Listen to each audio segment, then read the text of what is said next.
Mesdames et messieurs, c'est l'heure de l'information sur Eden Télévision. Merci de nous préférer pour vous informer.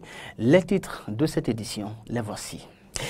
L'honorable Claudine Afiavi-Prudencio était ce mercredi au chevet des malades mentaux du centre d'accueil et de réinsertion Saint-Camille de l'hélice Oasis d'Amour. Elle y est allée, les bras chargés de vivre. Le traditionnel Conseil des ministres s'est une fois encore tenu ce mercredi en présence effective du chef de l'État, Patrice Talon. Plusieurs décisions ont été prises et des nominations prononcées. Et puis, environnement, quels sont les efforts fournis par le régime actuel dans le cadre de la lutte contre les changements climatiques, 2 ans après la prise du pouvoir? Réponse, c'est également dans ce journal.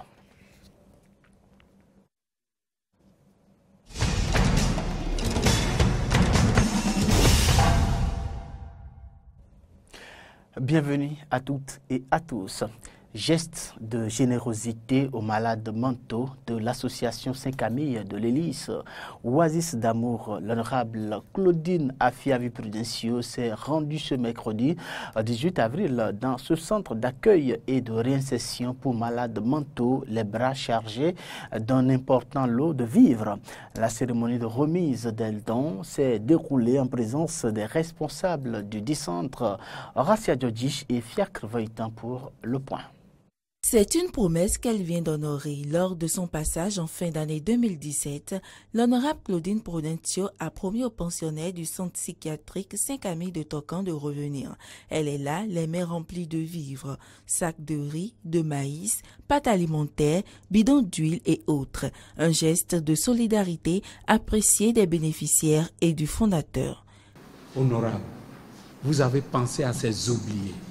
Aujourd'hui, pour vous, ne sont plus des oubliés. Regardez, tous ceux qui chantaient, tous ceux qui dansaient, c'était des gens qui étaient hier dans la rue. C'était hier des gens qui étaient abandonnés. C'était hier des gens qui ne pouvaient pas adresser une parole à quelqu'un. Grâce à vous, aujourd'hui, voyez leur joie. Nous sommes très contents ce matin de vous voir au milieu de nous. Ce matin, notre joie, c'est de vous dire merci. Nous remercions d'abord le Seigneur qui vous a conduit sain et sauf et vous a amené dans notre centre ici, sain et sauf. Nous le remercions et nous vous remercions également. Merci pour tout ce que vous avez pu faire pour nous. Que Dieu le Tout-Puissant vous rende le centuple. Pour l'honorable Claudine Prudencio, tout remerciement doit être fait au Seigneur. Elle s'engage par ailleurs à être désormais aux côtés des pensionnaires du dit centre. Vous n'avez pas demandé à être ici, mes frères et sœurs. Il faut tout simplement prendre ça comme une œuvre de Dieu. Et s'il plaît à Dieu, vous allez retourner en famille. Vous allez retourner en famille. Voilà. Et je vais dire à M. Grégoire de ne pas me remercier. Nous allons remercier tous ensemble le Seigneur. Il est grand, il est merveilleux. Si moi-même je suis ici aujourd'hui, c'est grâce à lui. Donc, il n'a pas à me dire merci. Nous sommes ensemble. Nous allons mener la lutte avec lui. Et je crois que vous allez obtenir la guérison totale. Le centre psychiatrique Saint-Camille de Tocan a été créé en octobre 2016 après ceux d'Avrancourt, Boycon et Djougou. Il comporte actuellement 226 pensionnaires et lutte pour la réhabilitation des malades mentaux. À la une de ce journal, le Conseil des ministres s'est réuni mercredi 18 avril 2018 sous la présence effective du chef de l'État, Patrice Talon. Plusieurs dossiers ont été examinés, dont entre autres les comités de bassin hydrographique, la réforme du comité produit intérieur brut tableau, des opérations financières de l'État, les manifestations, les malversations, comptables contestées ou constatées dans la gestion des cantines scolaires.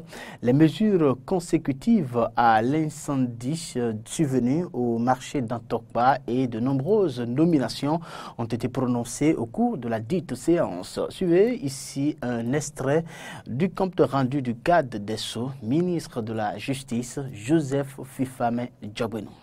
Au titre des mesures normatives, le comité de bassin hydrographique, le Conseil a adopté le décret portant attribution, composition et fonctionnement des comités de bassin hydrographique.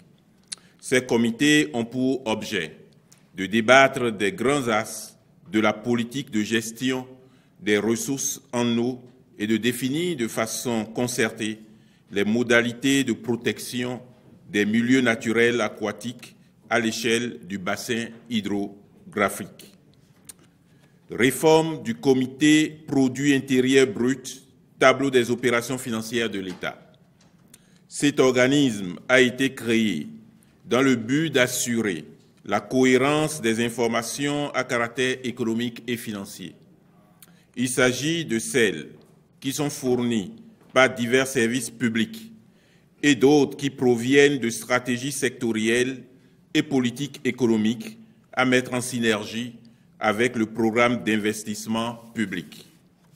Mais après plus de 15 années d'existence, il urge de le réformer pour tenir compte, premièrement, des changements intervenus dans l'environnement institutionnel et dans l'organisation administrative des ministères. Deuxièmement, de la nécessité de le dynamiser par l'élargissement de son champ d'action pour y intégrer de façon précise les questions relatives au cadrage macroéconomique et aux statistiques des finances publiques.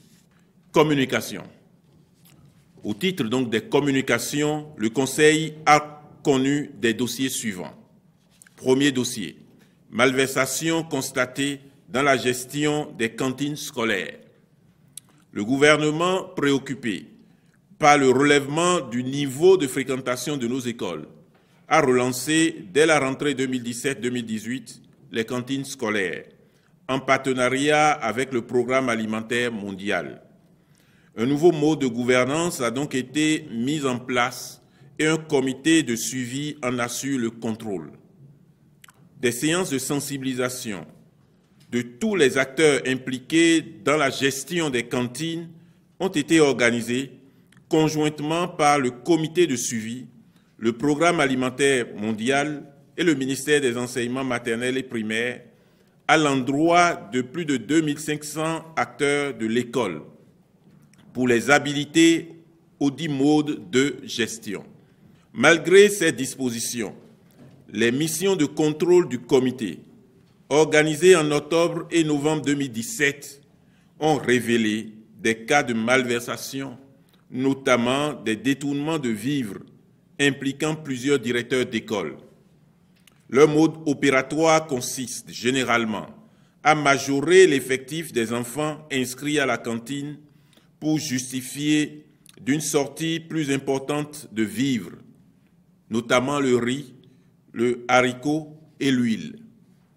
Les auteurs de ces fraudes se chargent ensuite de récupérer la différence pour leur propre compte et en partage avec leurs complices.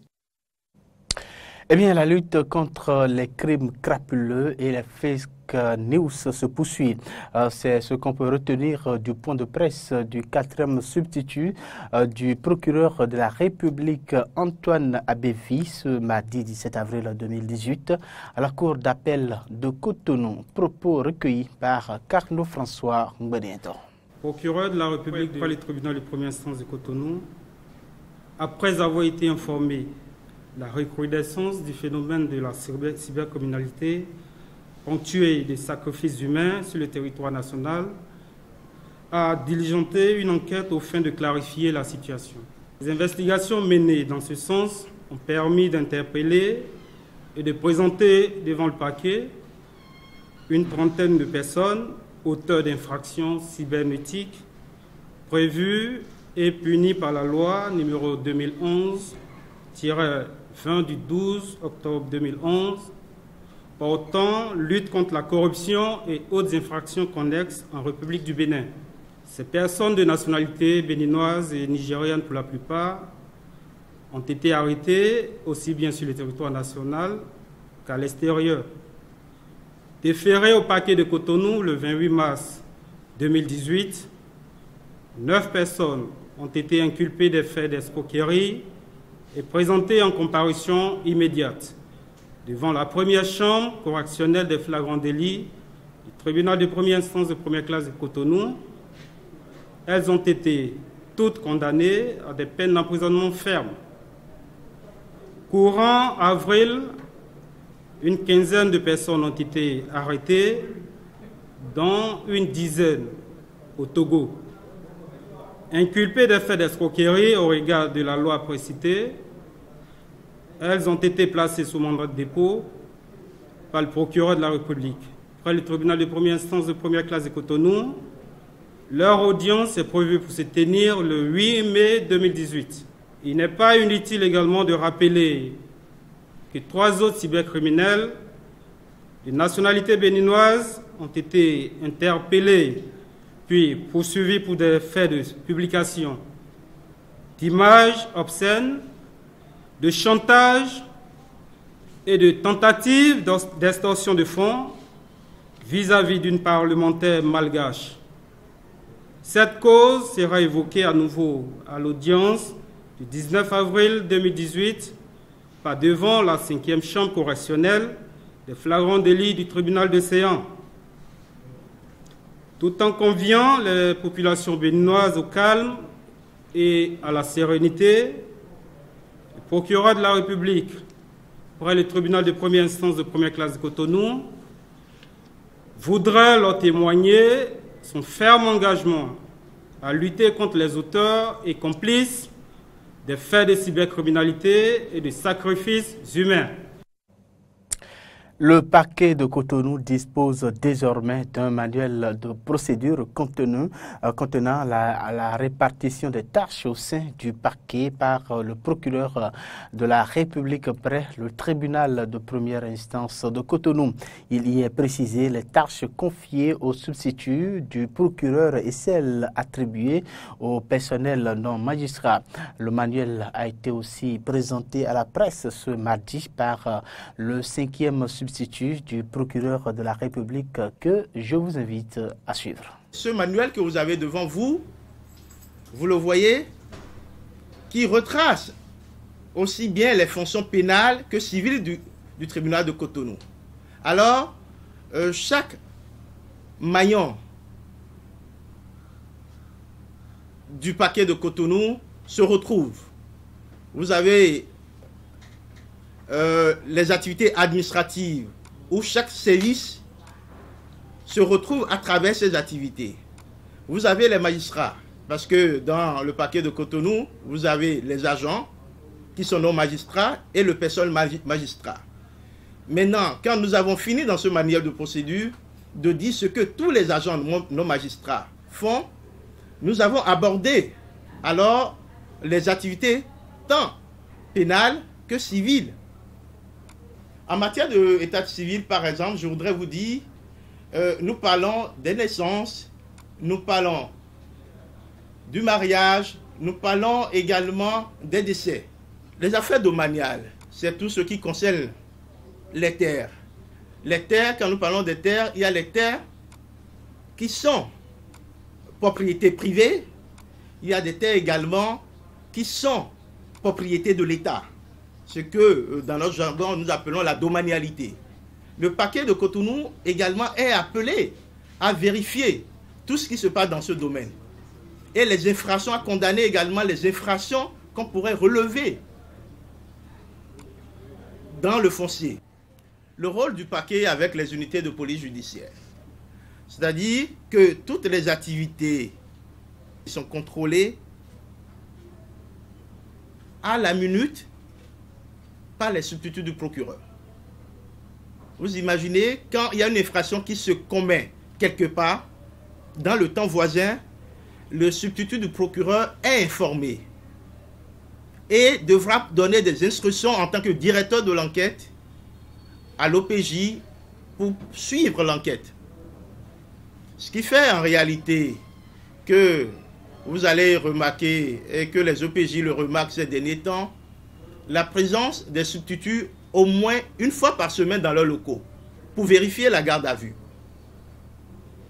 Alors, la conséquence directe, c'est que plus personne ne pourrait être mis illégalement en garde à vue.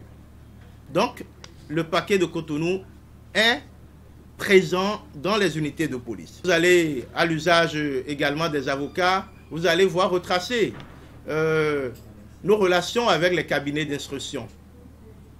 Vous allez voir également relater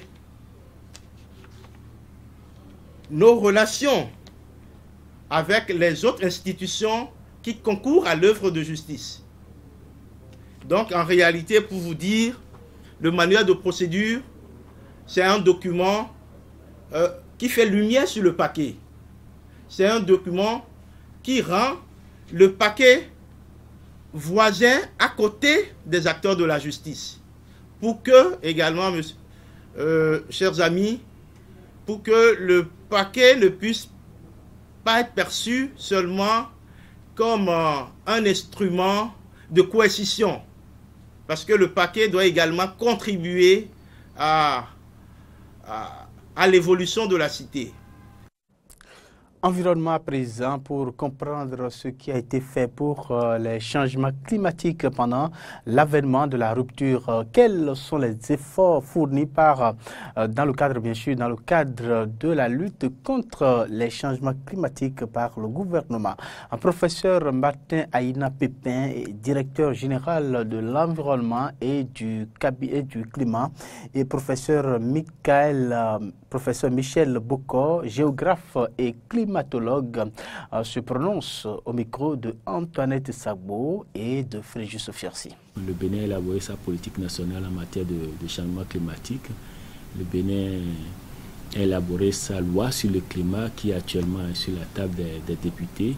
Mais en termes d'action majeure donc réalisée, nous avons le Fonds vert climat qui fait un renforcement de capacité pour le Bénin, pour son accès au Fonds vert climat, donc pour accéder à ce financement. Nous avons aussi le PASS-PNA, qui est un programme d'appui scientifique qui définit les vulnérabilités que nous avons au niveau de l'énergie, au niveau de l'agriculture, au niveau de l'eau, donc de la gestion intégrée des ressources en eau, au niveau de la santé. L'autre action qui est très importante et appréciée aujourd'hui, c'est le local. Un projet qui est beaucoup apprécié dans le Nord, parce qu'au Nord, les gens souffrent beaucoup donc des effets néfastes des changements climatiques. Nous avons identifié 3 communes, puis après 3 autres. Nous sommes maintenant à 9 communes au niveau du Nord, où les actions à mener donc, pour l'adaptation au changement climatique ont été identifiées. Et avec l'UNCDF, qui est un fonds d'équipement des Nations Unies, et le FNEC, qui est aussi partenaire donc, dans ce projet, nous arrivons à mobiliser les ressources financières que nous mettons à la disposition des communes vulnérables. Ces communes identifient des actions, par exemple des retenues d'eau à aménager ou à mettre en place, des routes qui sont érodées, qu'il faut remettre, donc des riz assez courts, donc des plantations.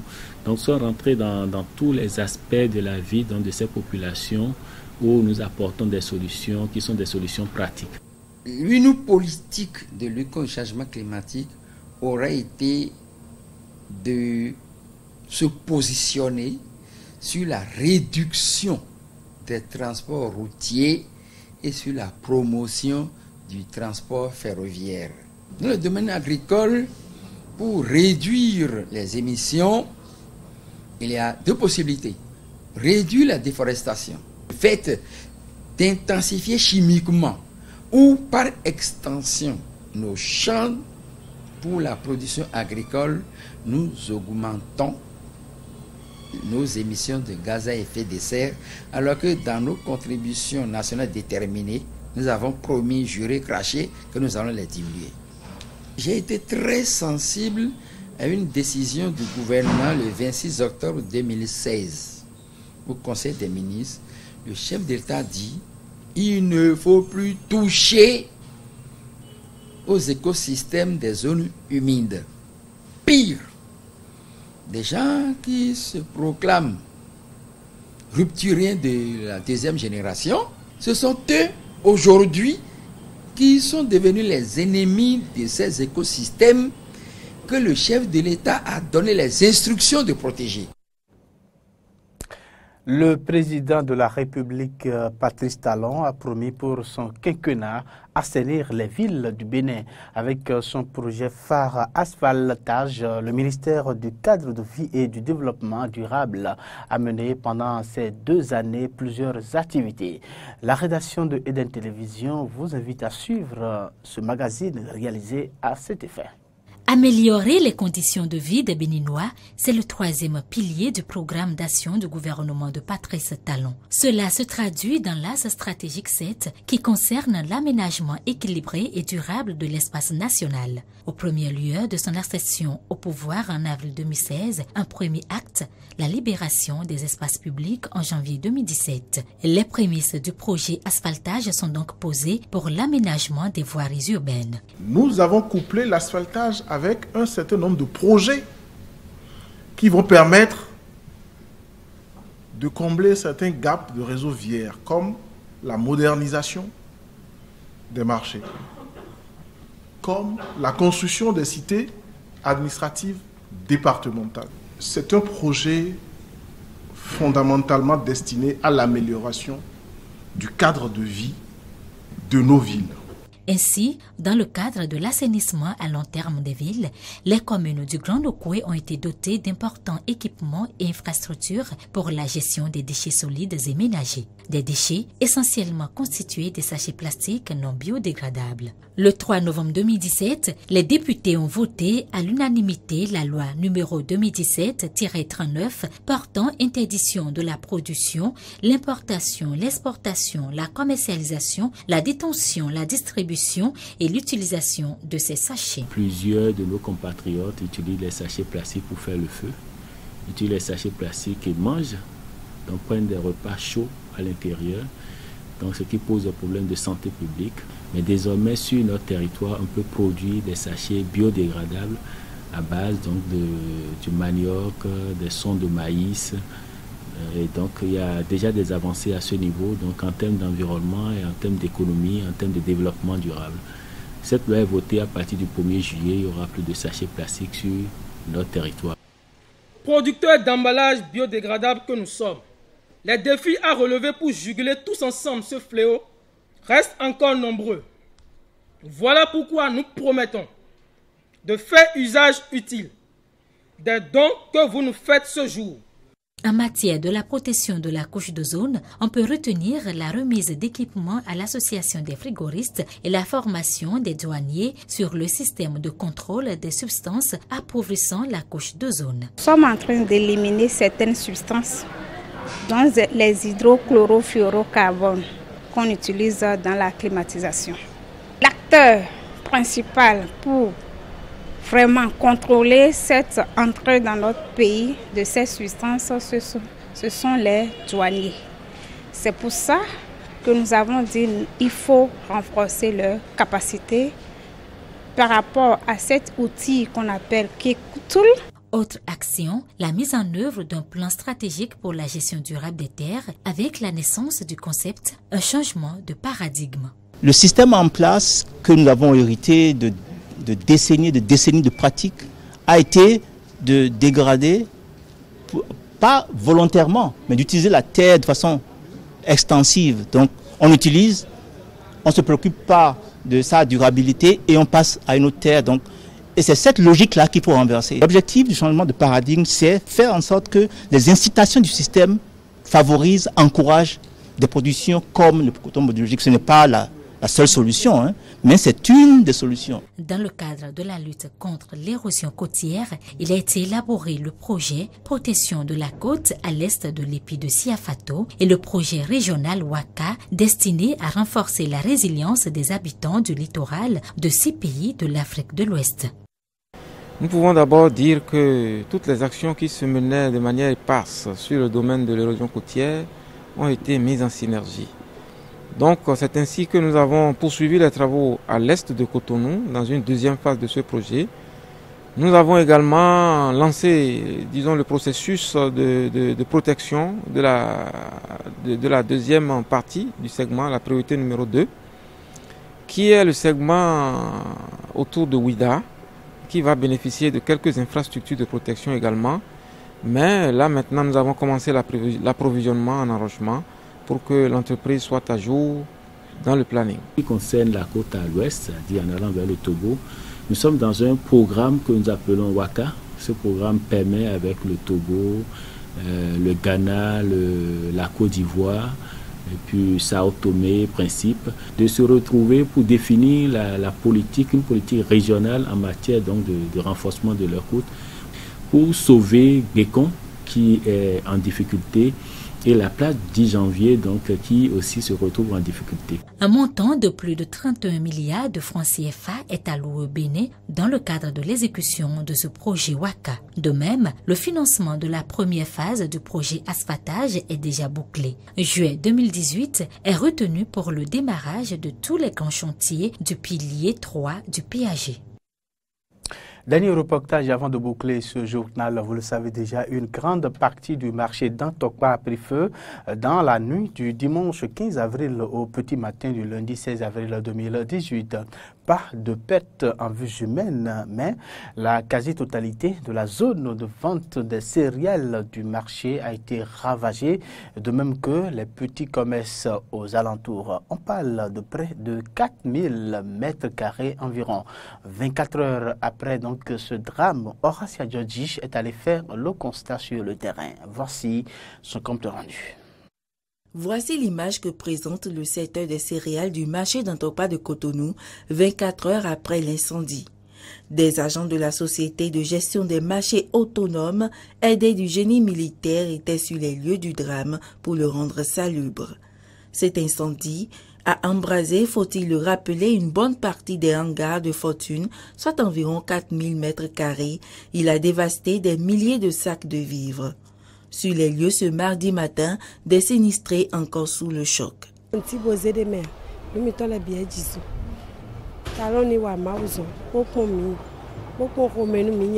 Nous n'avons plus rien récupéré de l'incendie. Nous sollicitons l'aide de Dieu et du président Talon.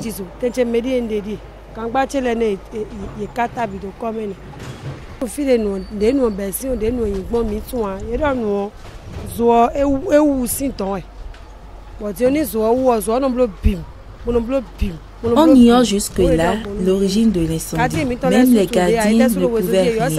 Ce sont les sapeurs-pompiers de Calavi qui ont pu contenir le feu.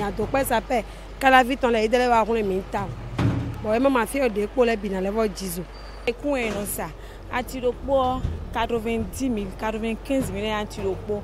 Beka de mi do home beka go home gbagba. Mi te santi samedio. On len dimanche mi no huwa mi wa pongo. Moi, je vends de l'haricot et un sac coûte 90 000 et on m'a livré la semaine dernière une grande quantité. Je n'ai encore rien vendu. Tout est parti en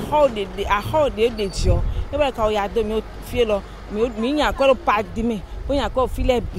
Sensibles à ce drame, les autorités à divers niveaux apportent leur soutien moral aux victimes.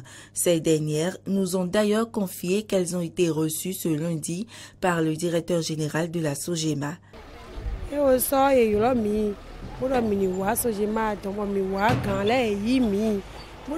a été reçus par les responsables de la Sogema qui ont promis nous aider à reconstruire les hangars et nous donner de l'argent pour reprendre le commerce.